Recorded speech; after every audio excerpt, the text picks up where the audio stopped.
Welcome back to the Lion's Den, guys. As always, my name's Tyler. Today we're going to be going into some Apex Legends tips, seeing as I haven't done a video on that topic in a while, and the new season is starting up shortly, so I figured there's no time like the present.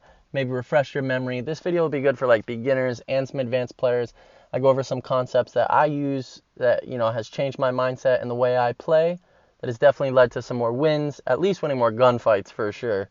So we'll just get right into it. There's a few areas that I see people struggle with, and it goes with aiming, looting, getting singled out, and map positioning in the big picture of things, and in the small picture, like building to building type play. So number one, know the custom class you want from the beginning of the game. If you use a certain playstyle with a legend, then choose guns that'll complement that playstyle. For example, if I'm using Bangalore, I'm actively looking for guns like the R99, Prowler, and then a Digi-Threat sight. I plan to get up and close. I plan to get up close and personal with Bangalore in that, and get up close and personal with Bangalore by using the smoke to get up to enemies. So I'll just shoot smoke at them. If I'm getting sniped, I'll layer them with the smoke, and then this way they're blinded and I can run up close, or I'll use it as a smoke screen traditionally and then push through it to get up to them.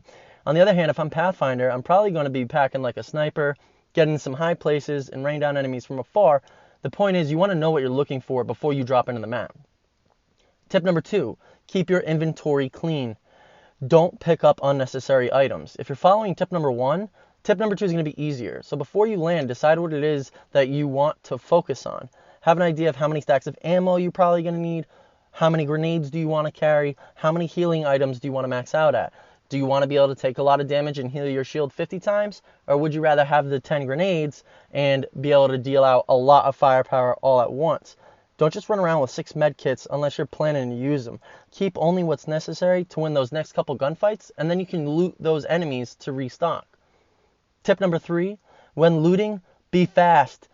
Knowing what you need from the start of the game, like we just talked about, will help this, okay? You have to be in and out quickly. Shit, if you can skip looting one gunfight to put yourself in better map position or push the circle, then you should be doing that instead. If you're dead or you get caught off guard looting, the loot that you just picked up isn't going to do anything for you because you fucking lost. So make sure you're putting yourself in an advantageous position first before you just loot everything. And then when you do loot, be in and out.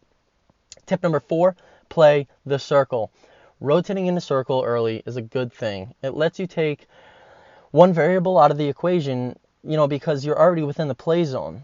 I try to stay close to the edge of the play circle so that I don't get flanked while I'm pushing in. However, I have way more success endgame when I get into the circle faster. The sooner I'm there, the sooner it is to set up, and that extra pressure from the circle closing on me doesn't exist.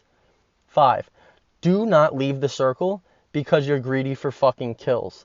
The enemy has to come to you. So think of how you can be prepared better for the next gunfight before they reach you instead of pushing out of the circle to get kills. Especially if your team's not with you on that, guys, and you push out solo-handed. I've done it. We've all done it.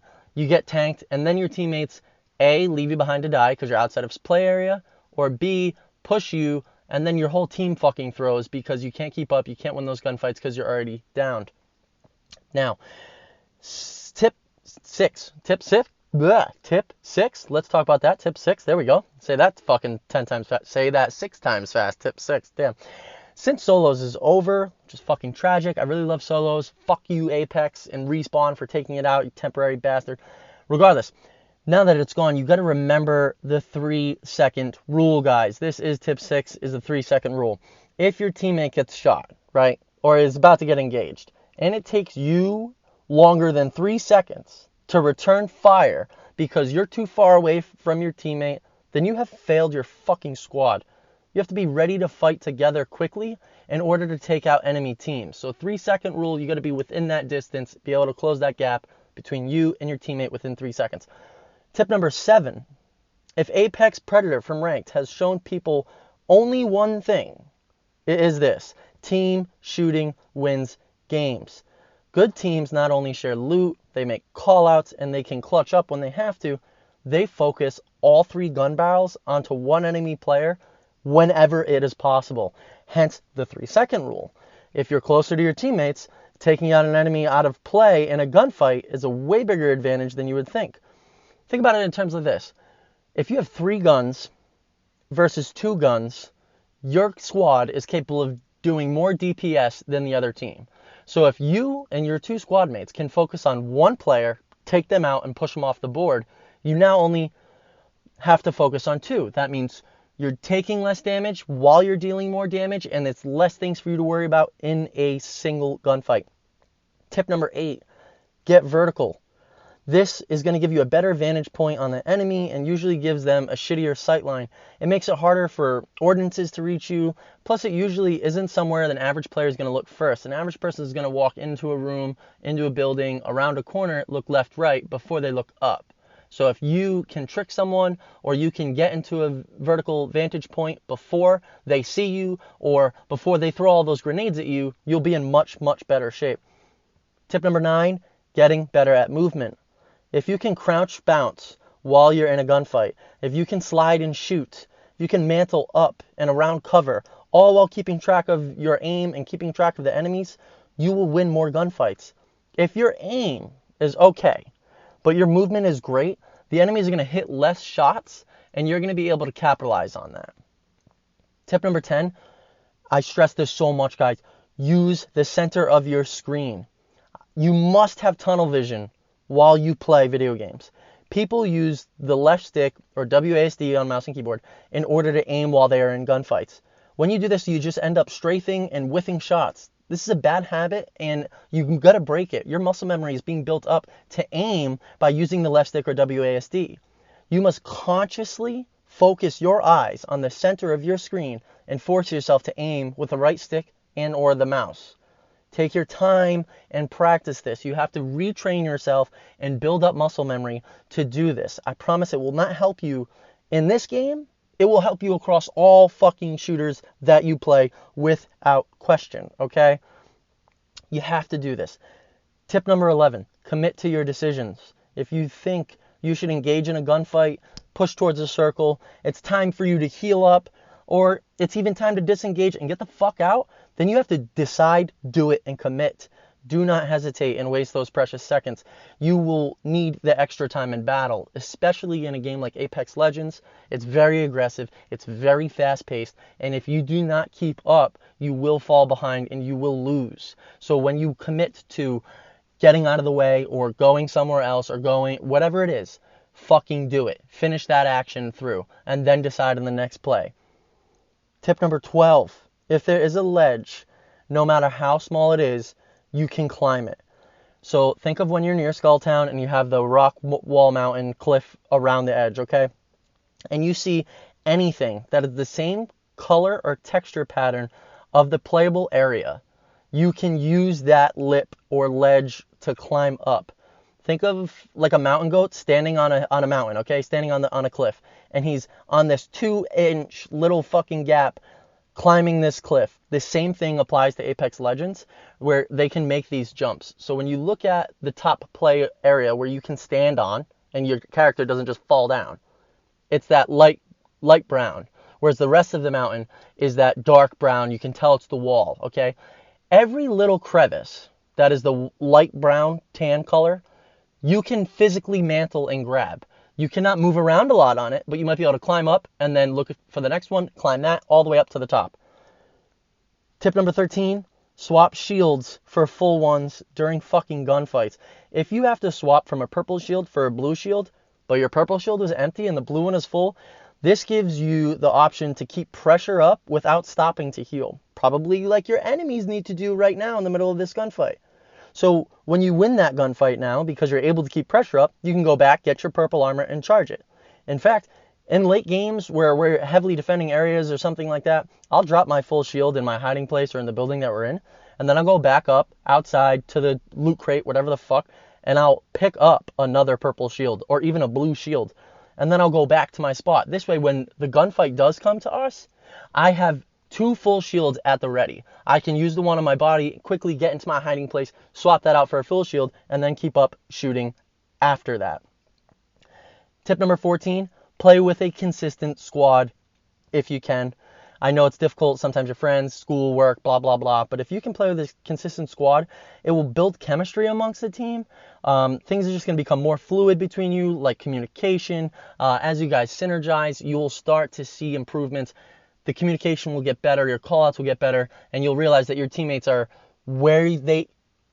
be where you need them to be more often because you're working at a similar pace as one another. The last tip 15 that I have for you guys, is do not be afraid of any gun in this game. The last update really fixed a lot of this, so a lot of these guns are viable later in the game as they were before. So they're all viable. It's just a matter of how and where. So for example, the Mozambique is good if you have the hop up. Okay, so if you can get the hop up, the hammer point rounds on the Mozambique, you do more damage you do more damage to person's health without them having a shield. So the Mozambique then becomes a great finishing tool. It's not very good to start a fight or at long range engagements, but it can get the job done once you break someone's shield and you're in a CQC situation. Also, be conscious of the loadout you have. Just like step 1, you should know what you're trying to bring in the game. And use the guns in the best position that works for those guns. So even when I'm using the longbow, and it's round 4, right, and the circles are really small, I'll drop my 8x scope because it's no longer viable to use that scope, okay? The longbow is still a fucking pocket rocket. I could still hip fire with it. It's still very, very strong, but now I'm in a better position to use it with a closer sight or even hip fire in those short engagements like that. So start to think about when and where your gun, insert blank gun, will work the best, okay? What do you need to make it work the best? Is it better sights? Do you need the hop up for it? Is it an extended mag, etc.? And then use those guns in the best situations. For example, if you only have a shotgun and an alternator, okay, you have the alternator, disruptor rounds, you can take out shields at a faster rate, and you get a shotgun, EVA 8, Peacekeeper, whatever. That's good. Except you're now a close range engagement, okay? You do not want to be caught out in the middle of a field shooting at a fucking 100 meters at someone else. That's bad for you. That's very, very bad for business, okay? You need to be closing the gap on someone. So if you're playing Octane, that's a great kit. Playing Pathfinder, that's a great kit. You're playing Bangalore or Wraith, that's a great fucking kit. As long as you close the distance between you and the enemy. If you try to play the long range with any of those characters in that kit, you will get fucked up, probably. Same thing with, same exact kit that we just discussed with the alternator and the shotgun kit, and you're playing Gibraltar or a defensive character like Caustic or Watson. You now still want to be in close engagements, but you're a defensive character. You have a bigger hitbox. You're more likely to be seen running through fields and at distances, etc. Easier to be sniped because of the hitbox. So you want to use cover to your advantage. You want to get in a CQC position or engagement so that these guns will then complement the gunfight that you are in. Well, that was just some fast, furious tips at you. I tried to get it as fast as possible. I wanted this video to be under 15 minutes, less than a minute per tip, basically. So rewind the video if you need to rehear something. If something stuck out to you that you want me to go deeper into or expand more on a topic, just DM me on Instagram or like and comment this video and let me know what you think or what else you want to see. I will break that down in another video for you. As you can tell, I tried to hit you with some concepts really and mindsets that you should be bringing into the game instead of super specific things to do, because if you can master the few things and the conceptual things that I talked about here, your gameplay is gonna blow up. You're gonna see an improvement and then it's not gonna matter specific kits or specific legends or things like that, because you'll be a more well-rounded player overall. Now, if you like this video, as always, just give me a thumbs up, subscribe, give me some more content. It really, really does help the channel out when you actively engage with things like that. And check out my social medias for like day-to-day stuff, more tips and tricks and clips and things like that.